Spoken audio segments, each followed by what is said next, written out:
family, and happy Tuesday to you all. Now, today's message is going to be about stop pretending. Now, we're diving into a weekly devotional on how to hold on to God when we are feeling tired, frustrated, and fed up. My name is Kenise B, and this is at She Fights for Joy. Let's go ahead and go into the Word. And if you want to catch up, go ahead and tap on my first video on this week devotion and then come back to this one because we kicked it off with such an amazing devotional about frustration. And now today I'm going to dive into stop pretending. Now, I was about 14 weeks pregnant with my second child and into my long train of wrestling. The Lord helped me hold on to her with all I had in the middle of all of my frustration and disappointment. I knew he was with me, but I was exhausted deep in my soul. Now, if I was to be honest, I felt guilty for not being the kind of mom who cherishes every moment of pregnancy like other moms. I wanted to be perceived as a good mom, but I could no longer pretend that I felt that way because at that moment, it hit me on how much pressure I was putting on myself to perform for others, God, for my family, and to my first child as well.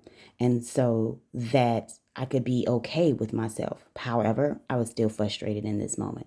But I heard God gently whisper to my heart, stop pretending, Kenise. Stop pretending to have it all together, to be okay when you're not. Stop getting others to tell you your worth and striving for others to recognize your value. I am the only one who can give you those things, and I want to. Maybe you too have become tired of outward trying that doesn't seem sustainable. Maybe you know how it feels to have a friendly face pass you in the halls of the church asking, how are you? While you smile and say, fine. But you wonder what they would think if they really knew how you were. It is exhausting pretending to be something that we are not. God loves us too much to let us put on a show all the days of our lives. He wants us to truly know and believe deep down that He loves us simply because we are His children and not because we have it all together or because we sign up to serve at every church event.